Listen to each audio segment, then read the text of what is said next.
Hello, everybody. Welcome to Is This a Ghost? I'm Clayton Smith, and every week I tell a real ghost story from real history to my real friend Patrick Dean, who doesn't take it real seriously and may have an ear infection. What's happening to your ear? No, I picked it up. It's good. It's Whoa, no ew, longer what? infected. Ew. Oh, ugh. I don't have any interest in becoming a medical podcast this week, so we are going to move right on. We're going to become the sawbones of gross things in your ear. That's what we're going to be. One of the, one of For these free. one of these weeks, I really want Jeremy to recut the whole episode like an Aqua Teen episode, to where there's In which sense? like zero delay between any statement from either of us, just right on top of one another.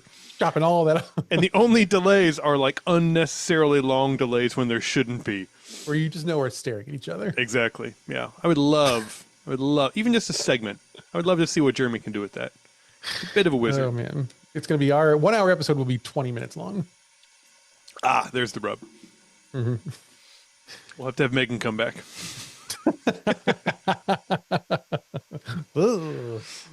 Some people loved that episode. I bet. Some people loved those episodes. Mm-hmm. Those Some many episodes. some people sent me emails to the contrary, and we are grateful for all feedback here at Is This a Ghost? So thank you. Absolutely. And message received. Mm-hmm. Though we do love Megan. I don't think it was a Megan thing. It was not a Megan thing. I thought it was fantastic. Yeah. Now it did But, take us. It did set a new record in how long it took us to get to the ghost. This time Yeah, it was 2 weeks. Hey, I got a text from my brother-in-law tonight. Oh, really? Was I in it? Well, not at first. First, he said, "Hey, guess who I'm sitting next to?" And I thought, I don't know. That's a pretty wide open sandbox. Albert Pujols. It could have been literally anybody except me. Mm-hmm. That's all I had eyes on at that moment was me. Mm-hmm. So I said, I don't know, Mandy, because that's my sister. That's his Right. wife. And Yeah. that felt like a pretty good bet. Yeah, I mean, even money right there. Yeah, I think so. Then he sent me a But- picture of you, of your Right. mug. Because he was sitting next to me. Yeah. He was sitting next to you. So Mm-hmm. now you and Jay don't like hang out. Right. Exactly. Yeah. Yeah. Yeah. So that was a surprising thing to see. And also we were supposed to start podcasting an hour ago. So Mm-hmm. every bit of this was surprising. Now, what were you and Jay doing together? Oh, Jay and I are both softball coaches. I don't know if you're aware of that. So I am he in talks about it endlessly. yeah. I So didn't know we were in the same, we realm. didn't used to be, but his league folded. So now he's in my Probably. league. Hey, Yeah. I'll tell you what, probably because he was in charge of it. Yeah. And next year my league will fold. So And it's not that the kids didn't want to play anymore. It's not that they did badly. It's just Right. that all the other parents coaching the other teams were like, we cannot fucking come Yeah. back and listen to Jay talk anymore. So this league is over. there's a reason they put the dugouts as far away from each other as they do. So you and Jay are your coach buddies now. We are colleagues and competitors. Yeah, Huh. Yeah. Just like in regular life. I think so. So yeah, that was a fun little discovery tonight. It's a small town. It's a small town. Now, where was Mandy? She was sitting right next to him. God damn it. I knew it. Son of a bitch. Oh boy. What else are we going to talk about? Is anything cool going on? Boy, I mean, the AI world was set topsy-turvy today. That was exciting. It sure was. Let's see. You're almost done with dry January, I Yeah, guess. but I think I might extend it. This is going to be a dry. Maybe it's going to be dry 25. Buddy, I didn't want to say anything. We all know that's not true. I didn't want to say anything. I think I'm going to extend it a little. I'm going to keep it after January. It's no longer the pressure to be Right. dry is not there. But I got to tell you, it's weird. So here's the thing that I've noticed about dry January. I feel better. Oh, see, It's that's like where when the you- that's the scam right there. That's the scam they pull on you. I don't know. It's just like it's now that I've had more than one day in a row without a hangover. It's like I don't know. It's kind of nice to not have hangover. Mm-hmm. I don't know. I think about it. Yeah. You know what's better than that though? What's that? The old-fashioned pre-made bottle from High West. Oh, Oh, okay. I thought you were gonna say like Jim Beam or something. My face No. was ready. no, High no. West, I would take. Okay, It's on sale. It's on sale. Just so you know. Just like that eggnog was once upon a month, and that was a mistake. A little bit of that down in the crisper still. I might just have to rescue that if I run out of this bottle tonight. Well, having all said all that, February 1st, we're celebrating Aaron's birthday, and there's already an alcohol component to that. Yeah. So I'm thinking of extending it minutes into maybe February. up to 8 hours. I don't Yeah. know. We'll see how the day goes. So yeah. You have anything else you want to run through before we dive in? Boy, no. I mean, the world kind of continues to, Yeah. spiral down into the depths. Yeah. Yeah. Actually, I think I have a news update about that. What? Now we go to our crypto desk for a brand new update on Ghost Coin. You may remember last week we teased our new meme coin here. It is this a Ghost Coin, and I have an update for you, Patrick. I thought you might appreciate hearing our Yes. update. So as you know, Pat, when we built, which I'm going to call $Ghost, I think, just so everyone listening knows, I know how to write it. When we did build $Ghost, we decided to make it a very AI forward meme coin. Mhm. And the AI component it was key to the whole thing. Right. I Really remember you making saying it that. all Yeah. work. Yeah. And you asked, how would that work? And I said, like, You said so that stupid. I didn't need to know. Right. You Yeah. don't worry about it. As I said, Patrick, the less you know about Ghost Coin, the better. So the good news that we had this morning we launched it. We launched Ghost Coin, 7 a.m. Eastern. It was up, and it was, God, I wish you could have been there. There was sparkling water we popped in celebration. Really? God, that sounds nice. Yeah, it was I was at my job though. Oh, too bad. You didn't have man. to be, because we were billionaires. Really? Billionaires. You Oh, and me. well, what am I doing here? Stay there. Don't leave, Oh, because okay. the story continues. As you referenced earlier, China released that the DeepSeek AI model, and the whole AI world did kind of collapse today, and that includes $Ghost, which was, as I mentioned, very AI powered. And we lost everything. Okay. Not just the assets that I put into Ghost Coin, and not just the assets that I asked Amy to forward me from your bank account to put into Ghost Coin on your I behalf. was wondering where that money went. Okay. Yeah, that's where now it I went. know. Now it's gone. And also all your other assets are gone. The AI thing really was more consuming than I thought. So you've lost everything. The only way out of this, the only way out is to dig deeper. That's the only way out of this. I think $Ghost needs to be driven with a different technology.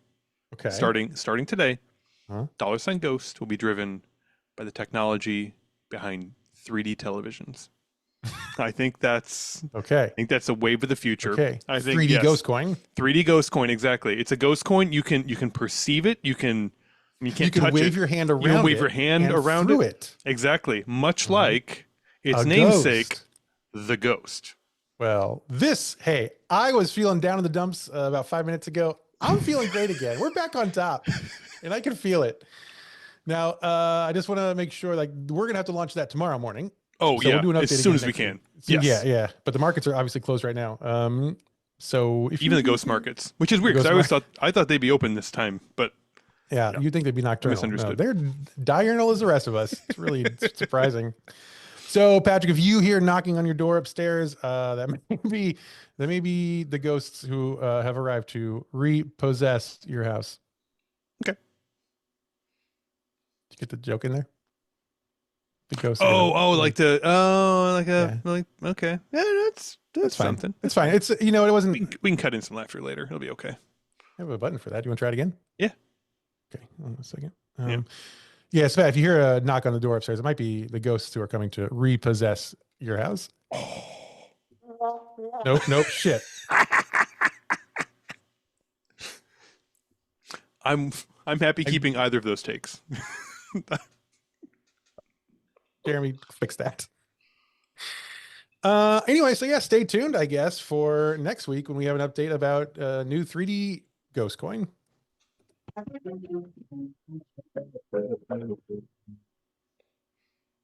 That sound effect is all fucked up, by the way. Real loud. Yeah. it's real quiet and real garbled on this end. So just so you're aware. Fine. Yeah, I'm sure somewhere in the middle right there. Wait, there's a pop-up about that. Set up professional audio. No, don't do that. No, That's not what now is this not is. the time to start. All right. Okay. Well, now that we've we've gotten the ghost coin update, All are the you? economics out of the way. Yeah, Yeah. You ready for a ghost story? I am. Oh, by the way, so our social media team has requested that we take all of our funny bits and Uh, limit them to 30 seconds okay. because they're trying to make very algorithm friendly clips. Okay. You will have to let me know when something funny happens. Okay, I'll make, but I don't want to take up time by telling you that it's happening. So I'm just going to make the signal. What's the signal? You'll know it when you Oh, see okay. it. That's fine. Yeah, I'll Yeah. see it. Yeah. Okay.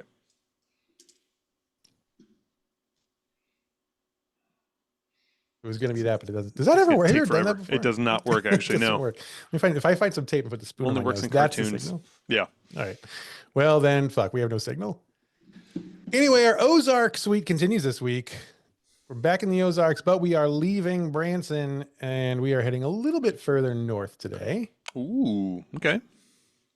And I'm going to tell you the story of the Castle House. Oh, all right. No Have idea you what heard of this the is. Castle House? I have no idea. No. I'm not as steeped in Ozark lore as you might imagine. This is a story that actually I've had on my list for a while. It was something I considered doing when we did our Pickney Bend live show. Oh, okay. Wow. I was looking That for was Missouri eons stories. ago. Yeah. A long time ago. So it's just been sitting there, and for I think for reasons that might become clear, I never really decided to do it. But now I needed an Ozark story, and this is one. So, uh, so this is a story of the Castle House of Brumley, Missouri. In 1836, Reverend Jacob Shaw McComb Sr. and his wife Emily purchased a piece of land in the town of Brumley. Now, Brumley, I'm going to guess you have no idea where that is. No, I'm not familiar with it. It's not on the is it on one of the major highways? It's not Would on I know about it? 44. It's not. Okay, then no, I don't know what it is. It is about 15 minutes east of Lake of the Ozarks. Oh, wow. Okay. So it's up there. It's in the foothills of the Ozarks. Mhm. Now, Jacob purchased the property from a woman named Sarah Lee. Mhm. And we don't know anything about her. No records, but it's it's pretty uncommon, obviously, for a woman to own. I mean, frankly, anything in the Yeah. early 1800s. Yeah, Uh, even so- world famous baker Sarah Lee. Still, even then, her husband probably was the one. Yeah. Eli Lee is Mhm. famously, it's his signature on there. It's her name, but it's his signature. If you look close, it's Eli. So I think there's this is not the research talking, this is me talking. I think there are two possibilities here. Either she was married to someone who died and then they had no children, so it's just like, well, you get this land. Right. Or, and I think the story might point to this being a real possibility, not impossible, that she is a childless witch. Oh, that would fill in a lot of blanks for Yeah. me. Nobody think. doesn't like childless witches. Mhm. The original version of that, the jingle, but it didn't take. Everyone took it the wrong way. So they burned her, and then her daughter, Sarah Lee Jr., to take over. So Jacob buys the property from Sarah Lee. Jacob is a farmer, a teacher, and a minister. Okay. Diversified. Yeah. I like that. And a minister needs a flock. So he and Emily have 10 children. Oh, ooh. So many children. It's way too many. How many do you think is like the absolute max? 3 from my experience. How many do you have? It's exactly 3. Anything more than 3 and it turns into a 1 in 1 out scenario. It's not, there's no. Oh, Stella, I'm so sorry, but your mom's pregnant. Oh no. It's a race against time for you to age 4 years in the next 9 months. Oh man. So let's see. They have 10 kids. Only one of them died. Oh, wow. So they're stuck with 9 of them. Yeah, that's, this is. They played the odds and they lost. Mm-hmm. John G. McComb died at age 5 weeks. Oh, well. So that little bump in the road aside, they had a pretty good run. But let's see. In June 1861, Jacob enlists in the Union Army. and goes to fight at the very beginnings of the Civil War. Mm-hmm. He came home 6 months later. And I don't know why. Which again just goes to show you how horrible war is. Really, honestly. But they're just gonna let these people leave after 6 months. Ugh. More that he was Come like, on. more that he was like, man, maybe going home to 9 children isn't such a I bad see. thing. This is a different form of war. Mhm. One I'm more comfortable with. I think. Yeah, Actually, I'm in at least hindsight. I'm at least one of the 2 bosses in the war at home. This war here, I am not any of the bosses. So anyway, he's back, and then I don't know. Some time passes. Emily dies when she's 40. Jacob is alone with 9 kids. I was like, he's never alone, actually. No. No, yes. Jacob is alone for that brief millisecond when he blinks his eyes. Home is where your eyes are open, is what they say. And he obviously remarries immediately to get another woman in that house. Several women. I mean, it's like there's. Please, I've come to Mormonism. I don't know. It just hit me suddenly. Let's see. Jacob's second wife is a woman named Julianne, and together they have 6 more kids. Oh no! So now they're up to 15. God, this guy's like So bad. this guy's like got rabbit DNA coming He out did or something. not I don't get know. his dick Yeah. shot off in the war. That is not why he's home. But then eventually Julianne dies in Stockton, Kansas, for some reason at the age of 35. Yeah. So yeah, from exhaustion. This is Absolutely. they have like 75 children at this point. Oh man. So now Jacob has 15 kids and he's like, Jesus Christ. I need a new wife. So he marries a 3rd time. His wife's name is Eva. Now Eva never lives on the property in Brumley. Okay. Yeah. She took one look at it and she's like, what is that dirt moving in the field? Oh no, that's not dirt moving. That's the children. So we don't have a lot of detail about Jacob's life, obviously. He died in Oregon City, Oregon when he was 92. Oh, Jiminy Christmas. Now 1800s 92 is like 21st century 1000. Yeah, absolutely. This explains the insane virility. This is nature saying we need a lot more of you. Can you imagine if he hadn't split it off 15 times? He'd have lasted until he was 120. So when Jacob dies, he leaves the home in Missouri to his cousin, John Connor. Interesting. Life gets very, very difficult for John Connor. Give another 125-ish years or so. Yeah. John is a freedom fighter from the 21st century. And he's also, at this time, a doctor and a coroner. Okay. Seems a little bit like a conflict of interest. Yeah, I don't know how this is some Fox guarding the henhouse type stuff here. So I don't know exactly. I mean, on the one hand, it's good because if you're only paying 1 bill if things go really bad. Yeah, that's nice. But he's he's a Miller County coroner from 1875 to 1881.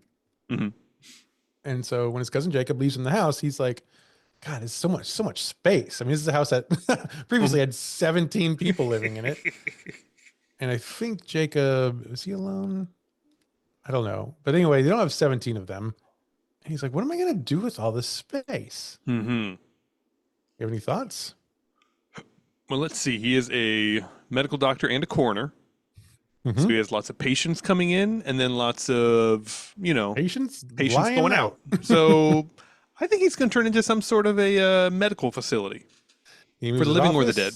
And his apothecary shop onto the property.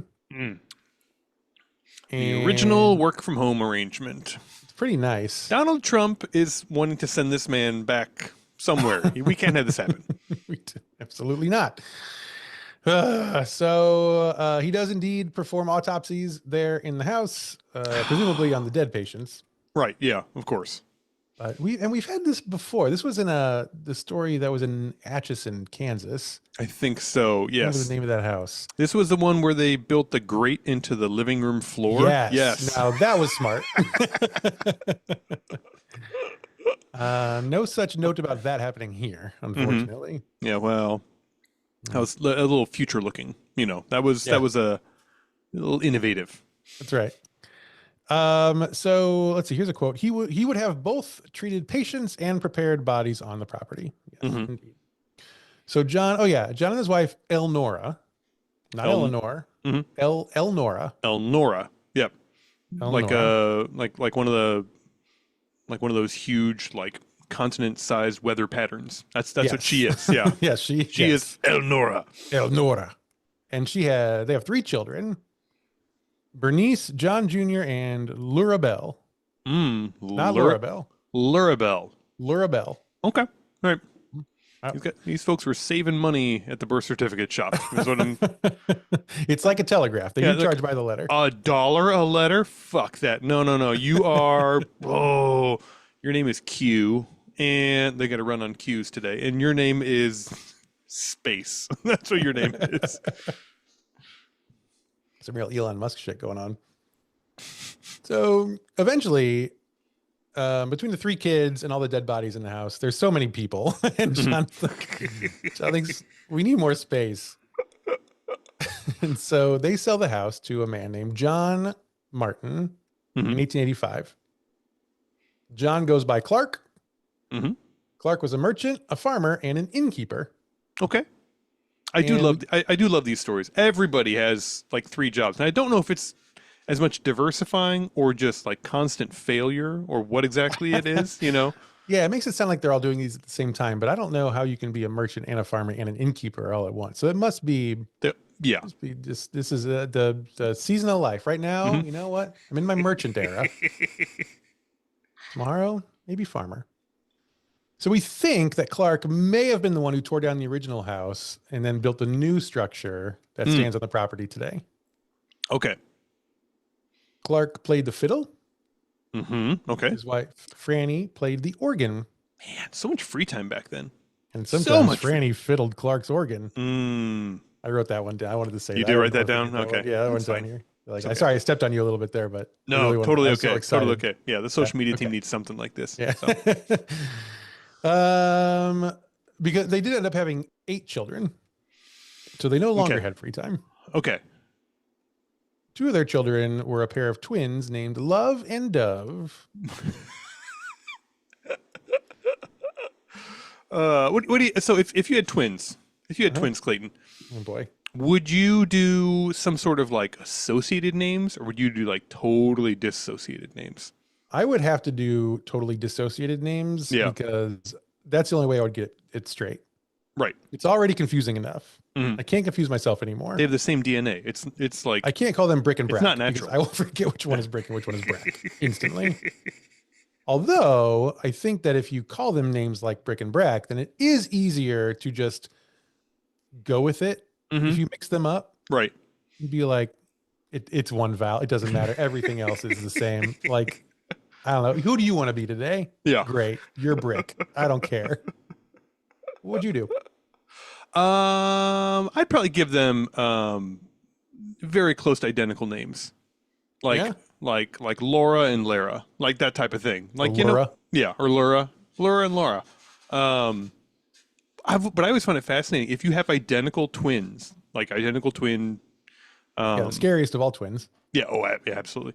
That like apparently a really, really, really stressful part of your life is not mixing them up. Like that's no shit. I can't keep my own children straight, and they're 2 years apart.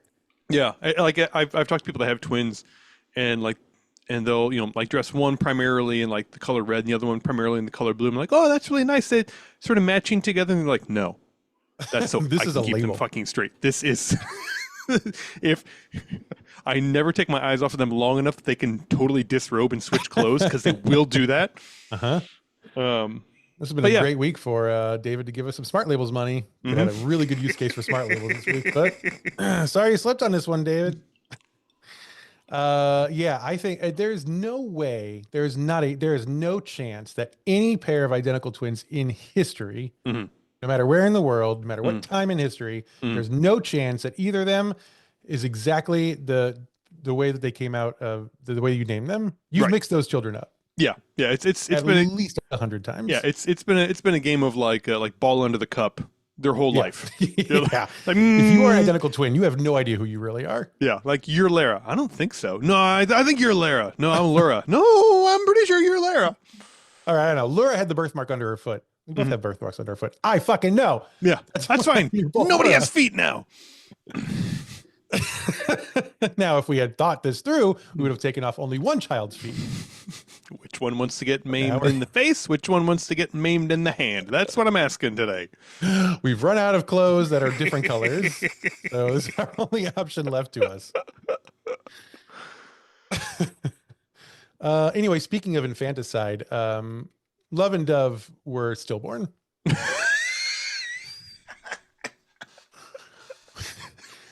Boy, do I feel bad about the last 10 minutes of conversation. You could have given me some sort of a sign. Oh. You could have put something in the chat. Oh, my. The best part about this is I have a little line break here in the notes because what I thought would happen is I would tell you there was a pair of twins named Love and Dove, and you would make some dumb joke. Right. And then the next line is presumably named so unconventionally because they were both stillborn, and then you would feel bad. Right. I didn't know it would go that far. Oh, Now, was that 30 seconds? Because that would be great for boy. Instagram. Oh my God. Anyway, so Love and Dove were then buried a few hundred feet from the house. Mhm. And in the end, it was hard for the Martins to live in the house where they had experienced such a monumental heartbreak. Mhm.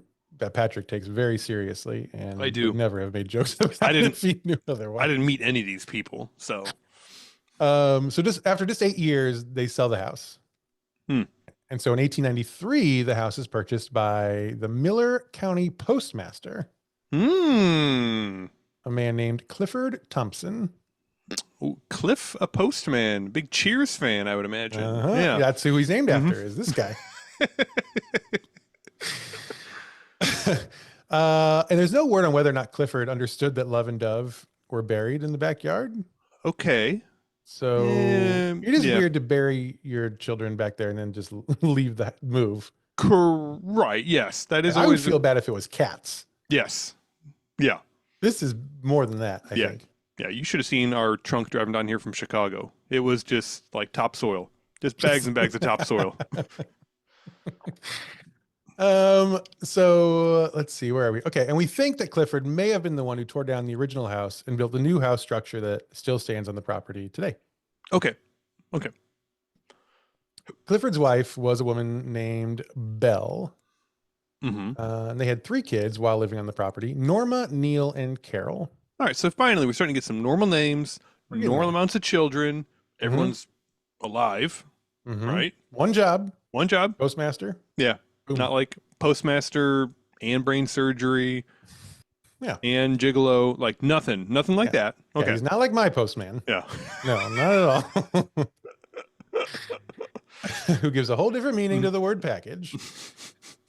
Something happens though to Belle, and Clifford's second wife, Emma, never lives on the property. I don't know why.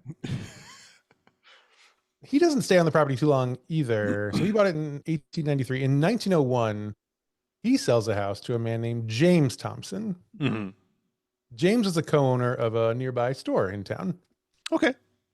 And we think that James may have been the one who tore down the original house and built a new house structure that still stands on the property today. So, how many people do you think tore down this house at this Well, point? only is one this of just- them. Okay, right. Yeah. So We is just this don't like know which one? is this yeah? It's like a usual suspects type thing. Like you're the kind of guy that tears down houses and rebuilds them with the structure that we know today. But you are also the type of person that does this. That's correct. Okay. So 3. There's one of these 3. Mhm. James and his wife, Victoria, had 4 kids. Mm-hmm. Clifford, Sophia, Clyde, and Cora. I'm sorry. Another Clifford enters this story. Mhm. My notes are a mess. My notes are a mess at this point. You're not making a family tree. I think this one actually, it's not noted here, but Clifford Thompson sells it to James Thompson. They may be related. And then Okay, James yeah, names a son after his right. brother or cousin or Or whatever. maybe he sells it to his own father. Now he's the son living in the house, Very and he possible. wears a little Super sailor possible. suit Yeah, now. yeah, yeah. And And he has a yeah, little no, yeah, cork-headed doll that he carries around. And yep, it's real cute. yep, yeah. I'm actually liking where this is going now. Let's see. So they only own the house for 6 years. So in 1907, they sell the house hmm to a man named Joseph McWilliams. This real estate market must have been on fire. I mean, It's amazing. this is just great. Joseph is a miller hmm and the foreman of the post office Oh, and the owner of an electric company. okay. So we're going in the wrong direction. We're now. regressing Yeah. a little bit. Yeah. Yeah. He's also the proud owner of the first car in Brumley, Missouri. Hmm. You don't want to own the first car. You know, you want to. Last You time want you didn't want to own the first telephone. Now you Yeah. don't want to own the first car. You're not an early adopter type, huh? I mean, with like maybe with the new iPhone, that's pretty well established stuff. But car, again, this is terrifying shit. Little explosions going on inside the car hundreds of times a second. This is not something you want in your Yeah. driveway. When did they change how cars work? What do you mean? How they work? Like little explosions. That's Right. old. What do they do now? That's what we do now. My car does that? Your car does that. Yes, I promise you. Fuck, I should not be driving. Absolutely not. So this is Joseph. We think Joseph may have been the one who tore down the original house and built the new house structure that still stands on the property today. Oh, interesting. Okay, Yeah. so another suspect Yeah. slides into view. Uh-huh. Is this Benicio del Toro? Which one is this? Is this Kevin Spacey? This is not Kevin Spacey. I don't think this is Kevin Spacey. This is what's his name? Is it Pollock? Kevin Pollock. Kevin Pollock, yeah. This Yeah. is Kevin Pollock energy, I think. Yeah, I can see that. He and his wife Sarah had 4 kids. hmm Let's see. Iva, I like that. Irene, Less. deceased child name unknown, and Dewey. Okay. All right. This is the normal family right here. Yeah. Yeah. So they own the house for 9 years. Mhm. And in 1916, they sell the house to a man named Clyde Pemberton. Okay. Okay. This guy's You're gonna gonna- stick. This guy's This gonna is- stick. I Yes. think. Okay. It's 1916, so it's time to get modern. Yeah. Clyde goes by Fred. I Yeah, he- wouldn't go by Clyde either. No, that's No, absolutely not. terrible. He's a farmer, a salesman, and an oil field worker. Farmer, salesman, and oil. Okay. Yeah. Okay. I can see how those would gel a little bit. Hey, farms oil. Right. He Yeah. farms. They found oil on the farm. Boom. Now an oil farm worker because it's my farm. And He what am I sells going to do with shit this out of oil? I can't drink Sell it, or at least not all of it. Tried So, it. Didn't work. yeah. Didn't work out for me or my children. They're gone now. Or the third child specifically. But, is this still him? This is not still him, is it? This is a different one. We're on like the 25th family. I'm having a really hard time figuring out what's going on. Which one's Cliff? So Clyde, who went by Fred, his wife was named Sarah. She went by Carrie. Mhm. And they had 5 kids. All of these people are on the run from the federal government. That's all I can think of at this point. This Boy, is this the house sure does most change. Ozark story. This house sure does change hands a lot, but the signature on the deed looks really similar each time. Huh. So Sarah goes by Carrie. So Clyde goes by Fred. Sarah goes by Carrie. They have 5 kids: Freddie, Clyde, Ray, Jared, and John, who was run over at age 6. What kind of confusing ass house? His name's Clyde. He goes by Fred. He names his 2 sons Clyde and Fred. And then he names a 3rd son something different. And he's like, God, this is really hard to remember. Like, I'm Clyde and Fred. You're Clyde. You're Fred. And John, God, I think it's John. John? Right. Yeah. Oh, he got run over? Oh. Well, it's one less to remember. Weight off my mind. Okay. Oh, man. Now, they only owned the house for about 3 years. So in 1920, An exciting 3 years for them. oh, sure is. They sell to 1920 to a man named Charles Short. Mhm. Now, Charles is a teacher, a banker, and a politician. Okay, those don't really go together real well. Teacher and Nope. banker.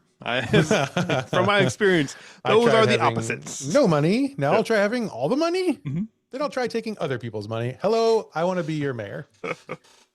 His wife Cora was also a teacher, and they had two kids, Layla and Edith. In 1928, though, they sold the property to a Mhm. doctor named William Duncan Dixon. Mhm. Dr. Dixon did pretty well for himself. He and his wife Grace even had a hired hand at the house, Oh, whose okay. name was also Grace.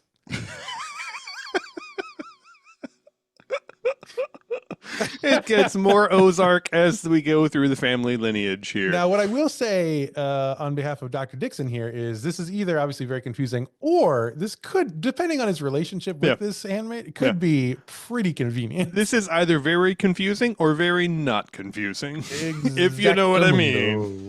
Exactamundo. Dr. Dixon is indeed. He and Grace had two kids, James and Mary. Hmm. But the good doctor does not own the house for long because he dies of a heart attack in the house in 1930. I bet. Two chicks. Got a grace for home and a grace for pleasure. You're not Mhm. going to last. Too busy Duncan and Dixon, and he's out. Ownership of the house then passes to his son, James Dixon. Mhm. I think his widow still lives there, and they're like, shouldn't I? She's like, shouldn't I own this house? He's like, no, it goes to the boy. So that's neat. Now, James was a mailman, a prison guard, and a timekeeper. I don't know. Oh, okay. All right. Can you explain what a timekeeper is at this point in time? What year is this? This is 1930. 1930. Okay, so timekeeper. That's a Could profession be right like now. setting clocks like down in the town square. Okay, like a lamplighter something. type thing. Okay, Yeah, I could see like that. someone's got to wind the fucking town square clock because if that's off, you're gonna all your gunfights are gonna be off. Hmm. If you don't know when it's noon, then people are just gonna be just showing up at embarrassingly early times for their gunfight. It's like when somebody lights off fireworks on New Year's Eve at like 11:45. You're like, no, buy So a I need a clock. timekeeper. Need a timekeeper. You and So I went to Jane, you and I went to a New Year's Eve party one time without a clock. Do you remember that? no. You and I. It was with that really rough Columbia crew where we were over at, I don't know, that was over at your place with like a mole and all those folks, and we had Yeah. we had a New Year's party. We still celebrate New Year's together, and it got to be like 11:30 or something like that, Yeah. and Was there that the wasn't. fancy party? I think it was a fancy party, and we didn't have a television, Right. and we realized suddenly that the clock on the wall was off by like 45 minutes. I do remember. Now that Uh, it's coming back to me. And this was back in the days before you could like trust the clock on your cell phone. It wasn't synchronized to anything. It was just you set the clock on your Yeah, and if phone. you didn't charge your phone, then it Yeah. was like all fucked. Yeah. So I think we just like took the wall clock and just set it to like a minute before midnight, and then just put the batteries back into it and said, "Okay, here we go." I think we started hearing people cheering outside, and we're like, I think it's time. I think we pretty- should. I think we're doing it. I'm pretty sure we can start firing off the pistols, gentlemen. Let's go outside. Oh man, see, we needed a timekeeper. Mhm. So James's wife is named Leela. She goes by Chloe, Mhm. and they have four children: Bonnie, Walter, who they Mhm. call Dude, James Jr., or Jimmy, and Helen. I would also love to go by dude from now on, if you don't mind. We can make that happen. It's Yeah. okay. I'll put that in the Discord, and word will get around. Mhm. Now, James was an alcoholic, had some pretty serious anger issues. There's no way it took this long to find an alcoholic in the Ozarks. There's been like 25 men that live in this house. This is what I'm saying. not Like the first one. for that group, he's Yeah. the alcoholic, so he's really bad. He's like the meanest lion at the zoo. It's like one of them has to be, but that one is really, really mean. Right. He is very undude. So one day he gets fired from his job at the post office. And the next day he shows back up there real drunk and with a gun. Oh no. So he's threatening to kill a man named Audie Warren, Hmm. because Audie was the one who had gotten him fired. Okay. But- Did he tell Audie he was going to kill him like a specific time of day or something like that? And Audie just, Wait, what is that clock right? Is that Yeah. clock right? no, that one's fast. So you just wait a little bit. Till tomorrow. Now looking for Audie, Dr. Myron Jones just happened to be inside the post office at this time, and he manages to somehow disarm James. Yeah. Oh, okay. Okay. So Dr. Jones takes a gun and he brings it back to Chloe. Oh, okay. Yeah, I definitely want to return that to the family. That seems for like the sure. right way to do it. Yeah. So that's probably an heirloom. But Chloe is like, where the fuck did he get this gun? And so Chloe then sells the gun back to its original owner. Oh, okay. Yeah. Yeah. So Yeah, it all works put a out. little bow on that. Little happy Hmm. ending right there. I'm sure this whole family just rides off into the sunset And I together. bet no one else ever got shot with that gun ever again. So at this point, James is like, okay, I think my life is a wreck. And I, Hmm. I think we should probably sell this house and go make some different life choices here. Hmm. And Dr. Jones just happens to be standing there and he's like, I'll buy it. So he I does. I will buy it for one gun. Oh, what a good deal. This gun looks familiar. So now Dr. Jones is perhaps the first serious person to own the house.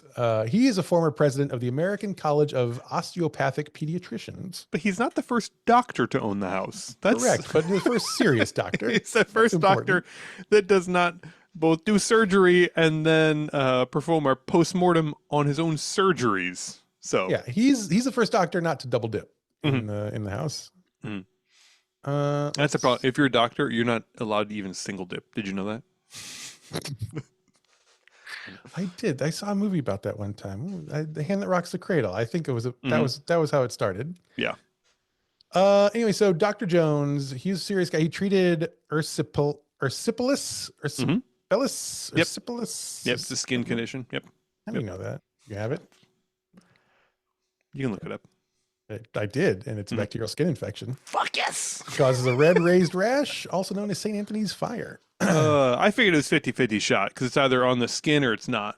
It's So, either outside or inside. So so all the ones on the outside are skin conditions. All the ones on the inside kind of a mixed bag. But so he treated that. He's treated a scarlet fever outbreak in 1936. oh, Treated a polio outbreak in 1946. hmm, So he's like a real doctor. yeah. He made some cool improvements to the property, including a 9,000-gallon cistern under the house. Hmm. Okay. Pretty good, pretty useful. Yeah, absolutely. And people, I guess, locally were like, man, that cistern is awesome. You're awesome. You know what? You should be mayor. You're the And so you're the first person that hasn't gone batshit crazy in this house. I don't know how. I don't know, but please lead us. Yeah. So they elect him mayor of Brumley in 1936. Hmm. Now, Jones lives for a good long while. He doesn't die until 1989. So Wow. we're picking things up here. I would say so. Almost an hour into the story. We're jumping some time. Now, I will note he did sell the house in 1947. So we're going to go back through there a little bit. Okay. Okay. But we got a lot of owners still. So we're going to move through the next. There's a little bit lot of faster. owners still. I think we're about halfway through in terms of not joking. So we will go a little faster. Okay. That's fine. Next came Charles Bass, who had 5 kids, one of whom was named Marble.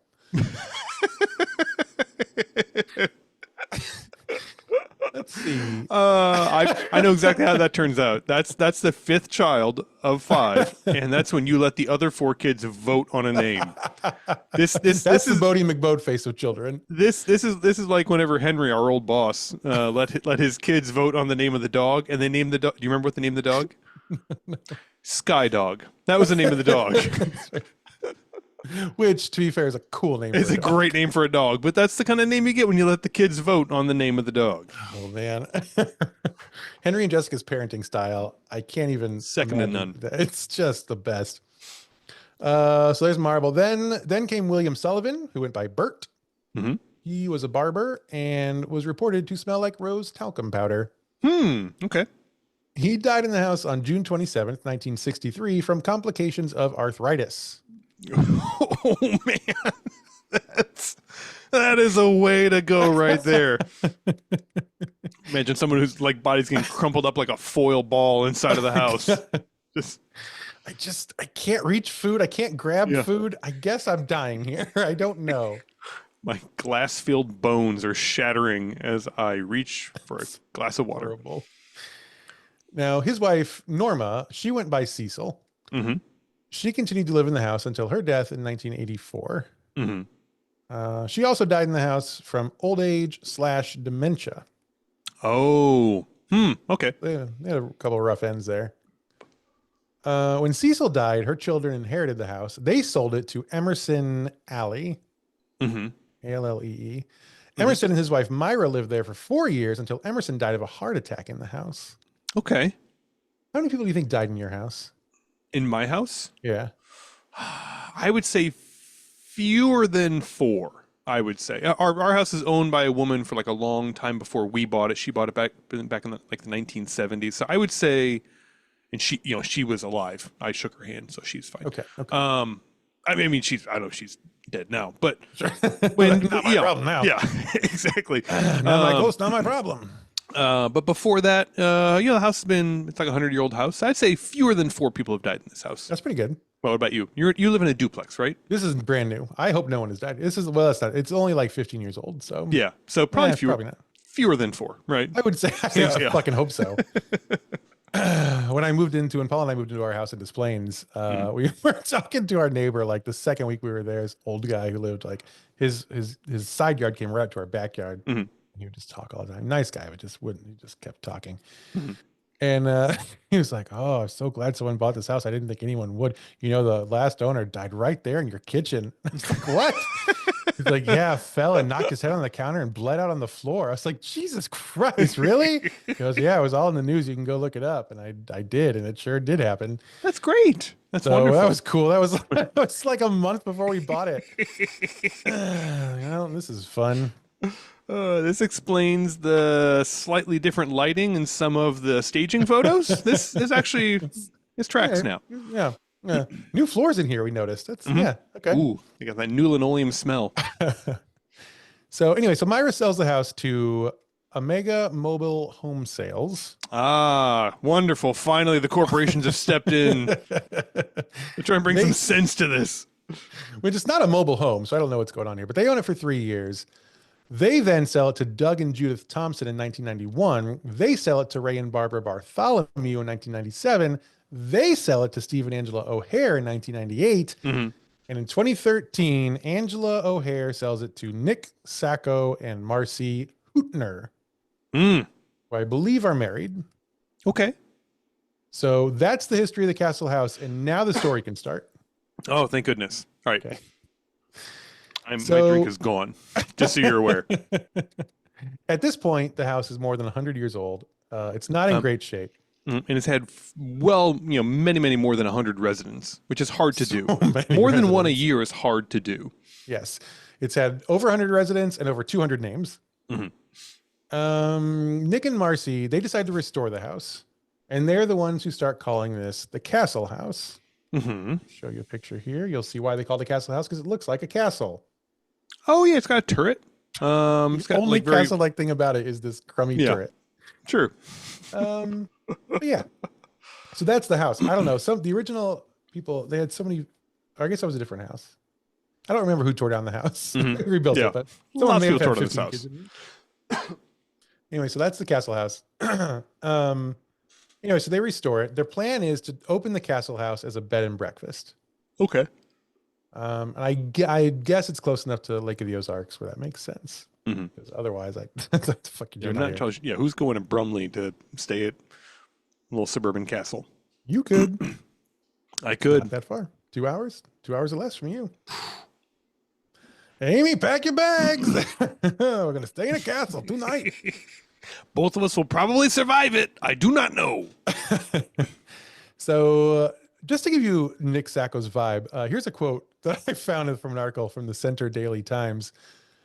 Just down the road from the guy with several hundred junked lawnmowers in his yard is another guy in a haunted house, and he has made the whole town mad. He has. The guy with the hundreds of junked out lawnmowers isn't making anybody as mad as a ghost guy? I guess that's the point of this weird lead. The anger that townsfolk have at Nick apparently comes from when they were scouting filming locations for the show Ozark. Mhm. And which of course is about meth in the Ozarks. Mm-hmm. Yep. And Sacco posted online about how they should use Brumley. And in part of that post, he wrote, "Go Brumley, your reputation precedes you." And people got so mad. What? And it's funny because they're like, everyone's mad because he's calling Brumley like a meth head capital of the world. Yeah. And everyone they interviewed for this article was like, there is a lot of meth here, but you don't Right. say that. Exactly. Yeah. Like his neighbors started showing up in his driveway and like screaming at him from his driveway. Like they got threatening phone calls. Hmm. Yeah. You don't want to piss off a meth head. They have No, all kinds of time. they All kinds of time. all kinds of time and zero inhibition. Hmm. Nick's wife Marcy didn't really care that everyone was treating them badly. Here's a quote from her: when we got here, they called us the millionaires because we came in an RV. So anyway, Nick and Marcy, they turned it into a bed and breakfast. Hmm. As they're restoring it, though, they start noticing some kind of strange things. Doors would lock themselves. Hmm. Empty rocking chairs would rock themselves. Hmm. Beds would unmake themselves. Clocks would clock themselves. And suddenly this is a Dr. Seuss story. Obviously, you'll remember that many people have died in this house, and it served as at the coroner's lab for several years. And there are newborn babies buried in the background that you made big jokes about. Hmm. Yep, I remember. So Nick and Marcy decide this house might be haunted. That was really clinched for them when they saw the dead woman crying at the top of the stairs. Oh, and they didn't know her. No, that's not one of theirs. Oh, okay, okay, okay. You may remember in the mid 1800s, John Connor inherited the house. I do remember John Connor inheriting the house. I thought you would remember that one. Mhm. I didn't mention this earlier, but we think that John may have been the one who tore down the house and built a structure that stands there today. Oh, was it John? Okay, okay, It okay, may have been John. okay. We're still not sure. It could be one of 6 people. Right, sure. What we do know is that whether he built the new house or he was improving the original house, at one point he bought a grand staircase from London, England, and had it shipped over. I did not know you could buy staircases wholesale Mhm. and have them shipped. I think Doesn't news to they had it made. They had a carpenter in London make it. Right, the whole thing. Yeah. Yeah. Okay. Yeah, and ship it over. Yeah. Okay. I mean, You're forgetting that he's a doctor and a coroner. So business is pretty good. I mean, he one of his businesses directly informs the second business. yeah. This is a grift, and he's doing it great. He's got British staircase money. So he orders it, and they're very proud of it. So one night, the Connors are getting ready to host a very big, very fancy party, and John's running around getting ready. He runs upstairs to get dressed, and he finds his wife, Elnora, dead at the top of the stairs. Oh, this is gonna ruin the party.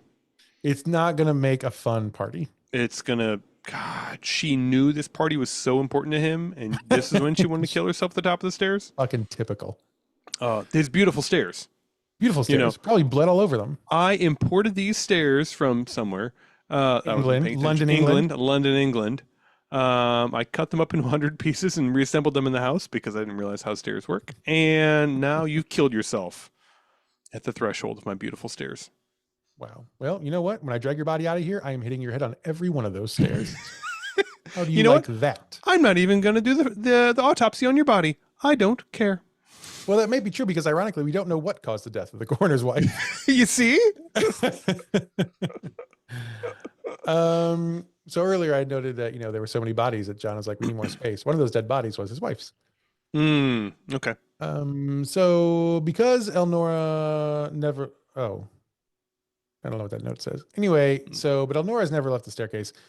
When the new house was built, if that wasn't the new house, then the staircase was saved and came with it. Okay, so they knew. They could tell. They could They tell. had like, This the one- tag. He left the tags on it. He's like, this Yeah. is important. This is pretty Yeah, expensive. yeah. They started tearing it down, and then this woman screamed at them and said, Yeah. leave this up. Okay. So to this day, people still report seeing a woman in a fancy dress standing at the top of the stairs and crying. Apparently she cries so loudly you can hear it from outside the house. Sounds annoying. Okay. So Nick and Marcy, they're trying to turn this into a bed and breakfast, which is going to be a hard sell with all these fucking ghosts around. Right. But an easy sell to like ghost tourists. So you have to figure out which way you Well, want to go. They Right. make a slight adjustment to the plans, Mhm. and they open the Castle House Haunted Bed and Breakfast. There we go. Okay. It's a real Missouri thinking that you Different and- you checkbox on and Nick Airbnb right there. Just one more checkbox. Yeah. did. Apparently this is a good enough shtick because that was in 2014 and it's still operating today as a haunted bed and breakfast in Brumley, Missouri. Wonderful. Now in April 2016, one guest left a note telling Nick that he'd been awoken by whispering in the middle of the night. He shined a flashlight around and saw, quote, a white column of plasm. Ugh. I'm just going to click the flashlight back off and I'm going to go right to bed. I don't need to know anything about what's going on with the plasm in the corner. It's called nocturnal emission, my friend. Let's see. They've had more than 24 couples pack up and leave in the middle of the night. Oh. And based on all the sickly looking ghosts that started appearing in the backyard, they think there might be a mass grave back there. Okay. Okay. Marcy refuses to stay in the house. Mm-hmm. Eventually it gets too much for her to even own the house. So she's like, Nick, we're selling this fucking house. It's too haunted. Okay. Our haunted bed and breakfast is too haunted. Phew. So in 2018, they sell it to Dr. Stephen and Judy Skinner. Steve Skinner is a dermatologist. Mm-hmm. Dr. Skinner, dermatologist. Yes. Skin doctor. Right. Yeah. His name's Skinner. Doctor. You don't like that? That's nothing for you. Lots of skin doctors live in this house. It's a weird thing to attract. All right, yeah. It's a pretty weird thing to attract. That's true. I don't know. Yeah, I don't know if somebody was trying to describe like a bed and breakfast to me, they were trying to like kind of spook me out. If they said, "Oh, it's haunted," or for some reason it attracts nothing but skin disease experts, I would probably. That would probably scare me more than the ghost thing. I would be like, you know what? Yeah. Yeah. I think I'll be sleeping on the shower curtain on the floor. Thank you very much. Well, Steve is a dermatologist. They still run it as a haunted bed and breakfast. They have also seen so many ghosts. Mm-hmm. Steve says he's seen lots of full body apparitions. Most of them are monochromatic or black and white, but one of them was the color of a quote normal person. Must have been very old before color. Sure. Yeah. Sure. Sepia tone ghosts. One day they saw 2 ghost children playing in the backyard. Okay. When the Skinners came out and saw them, the children stopped playing, turned to look at them, and then called out to Steve and Judy by their names. Oh, that's nice. That's horrifying. Grandkids. Oh, that's grandkids right there. I mean. Oh, yeah. No, beggars can't be choosers. You can't. Yeah. And of course, they've heard the cries and screams of Elnora. Right. The very first night the Skinners stayed at the castle house, Steve was woken by 5 loud bangs from inside his bedroom closet door. Oh.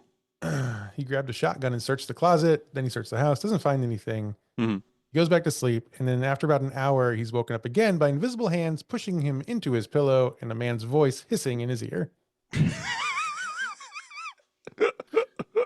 This is the worst massage I've ever got in my entire life, but I did pay the $40. So I'm just going to. And what is that column of white plasma? I don't know what's happening. Steve was also woken up to the sounds of a little girl giggling and humming beside him. That looks good. Guests often see shadow people and hear phantom noises. Sometimes they get touched by ghosts. The Skinners also have a collection of, quote, haunted household items.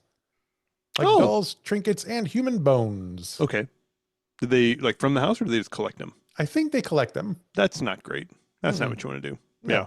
No. Not what you want in a bed and breakfast host. Yeah. Certainly. Our human bone collection is getting a little thin. So for the last several years, they've been doing deep dives into the area and the property to learn more about the history. And most of what we heard from today is from their website.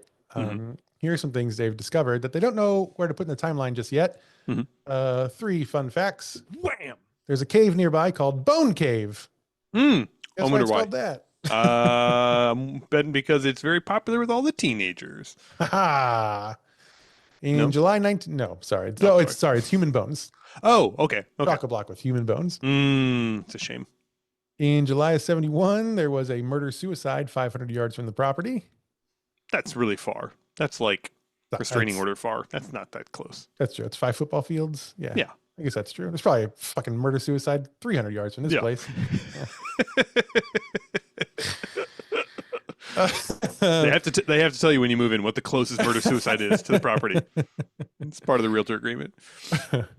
And there is, in fact, a mass grave behind the house. It was a 1918 Spanish flu epidemic grave.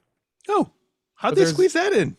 Well, there's a lot's happening. Yeah. There's also a second mass grave behind the house. Oh, okay. And this one's a pioneer graveyard.